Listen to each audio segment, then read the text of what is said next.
The Orlando Magic were one of the most exciting up-and-coming teams last season that far and away exceeded expectations, going from being a lottery team in the 22-23 season finishing 13th in the Eastern Conference, winning just 34 games, to last season winning 47 games and finishing 5th with a hard-fought first-round battle against the Cavs, taking them to 7 games before being eliminated. One of the youngest teams in the league with a bright young star in Paolo Banchero at only 21 years of age, a team already ahead of schedule on their roster reset when they traded away Nikola Vucevic, Aaron Gordon, and Evan Fournier, a team that also, going into this offseason, was one of the few teams that had ample cap space to sign a big-time free agent, with most of their players still being on their rookie scale deals. The future was bright in Orlando for them being able to build upon their success and continue to grow for years to come. But while the Magic do have one of the brightest futures still in the league, they are now walking this fine line of putting themselves in a position to be successful, but also hamstringing themselves financially with all the contracts they handed out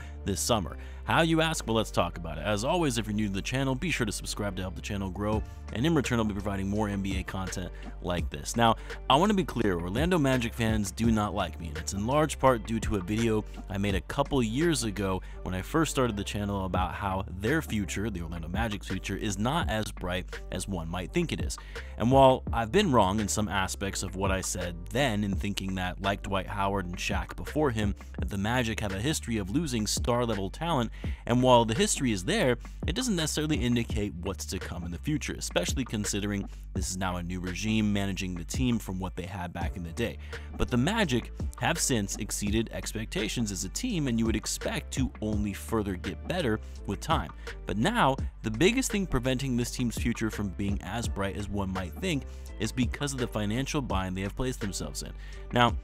looking at the Magic's offseason, let's review their biggest transactions. Obviously, their big free agency acquisition that they signed using the bulk of their cap space was Kentavious Caldwell-Pope, who they signed to a 3-year, $66 million deal. A signing that I actually like for the Magic because they needed some veteran leadership and floor spacing. One of the biggest things the Magic struggled with last year was their three-point shooting. They were dead last in the league in three-pointers made and 29th in overall three-point volume. Getting KCP, who not only is one of the more efficient three-point shooters in the NBA, but also a hard-nosed defensive player, will fit right in with the Magic's grinded-out defensive tenacity. But the Magic also missed out on some bigger name free agents that were available that were linked to them, like a Paul George, that really could have put them over the top. And even for KCP, while it's not a bad contract, especially with the rise in salary cap in the NBA, but at his age, now 31, 3 years at $22 million a year with a player option in the final year seems like a bit of an overpay, but we'll put that aside for now. Then, of course, the Magic extended Franz Wagner on a rookie max deal to the tune of 5 years, $224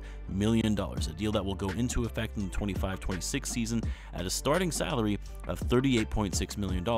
and will ascend all the way to $51 million by the end of the contract. Now, to me, the biggest mistake in handing Franz this deal is that they didn't have to sign him to an extension right now. I'm sure they faced the market pressure when they saw Scottie Barnes and Cade Cunningham get their max deals, but that doesn't mean that you just hand over a max contract to one of your guys, who, don't get me wrong, is still a very good player, and he's young with still upside potential, but he's not a max level player at this point in time, especially after the season he just had, where he didn't show that much progress from his second to third season. In fact, you could even say he regressed in some aspects, considering he put up slightly more points, but on much poorer efficiency, and being one of the worst three-point shooters in the league by volume. The Magic could have easily waited, let this upcoming season play out, make it a prove-it year for Franz Wagner to show that he's actually worth max money, and if he balls out and shows last season was just an isolated year of poor shooting, great. Pay him his max deal, even if it means paying him a little bit more than signing him a year earlier. Because the Magic have a bigger player that they need to be focused on and giving him a max deal, potentially a supermax rookie deal if he makes an All-NBA team, that of course being Paolo Banchero. That should be the priority if you're the Magic, and giving yourself some wiggle room and letting the market dictate Franz worth as a restricted free agent rather than deciding that he's a max level player because Barnes and Cade are. The Magic still would have had all the leverage heading into restricted free agency, have Franz go out and get an offer sheet and you match it. Because if Franz comes out flat this season, which already in the preseason he didn't look so great, you're now paying this guy 25% of your overall cap for a dude that can't shoot and can't crash the boards at 6'10". Now, of course, the Magic, really for the rest of the summer, they would go on to work out extension deals with all their current players. They would extend Mo Vagner, Bitadze, and Wendell Carter Jr., which is still mind-boggling to me that they would opt to extend all of their centers when their front court was already crowded as it is, and there wasn't even enough minutes to go around last year. Wendell Carter Jr., that one being a little head-scratching because he still had 2 years left on his deal and could have been a very tradable contract to help free up your books for future seasons. But with Wendell now making over $20 million starting in the 26-27 season, and of course, you also just handed a 5-year, $150 million contract to Jalen Suggs. Obviously, you need to factor in a max contract for Paolo Banchero because there is no world where you give Franz Wagner a max extension, but you don't give one to Paolo. The Magic, based on the cap projections, with all of these added contracts and also assuming KCP picks up his player option on the final year of his deal and they pick up team options on Jet Howard and Anthony Black, which they absolutely will, in the 26-27 season, the Magic will have a payroll of around $217 million, which is projected to be over the first apron of the luxury tax, assuming 10% increases to the cap, tax, and aprons year over year. And by the way, they didn't have to extend Suggs this offseason either. Like Vagner, he would have been set to be a restricted free agent next summer,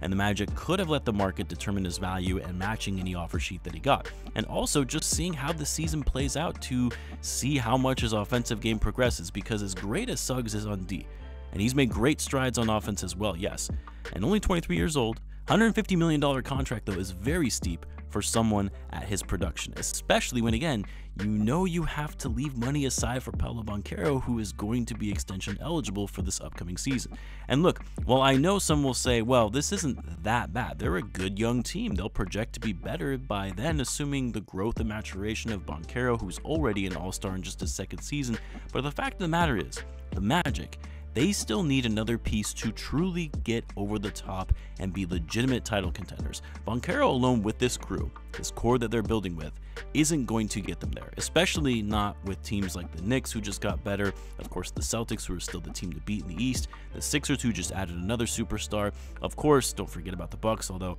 I have less confidence in the Bucks' long-term success that I can see the Magic jumping them. What about the Cavs and their young core though, or the Pacers, who have gotten better after going to the conference finals last season? Because the Magic have put themselves in this position financially, it's going to make it much more challenging to add that piece or two to really put them over the top. They either have to get lucky in the draft by hitting on a mid to late first rounder, since they won't be in the lottery, or hit on a trade where they're able to fleece a team in a deal by getting someone who blossoms under their franchise. Obviously, I could be wrong, and the Magic once again could exceed expectations and make me eat my words, and I would be happy to come back on here and say how wrong I was about this team.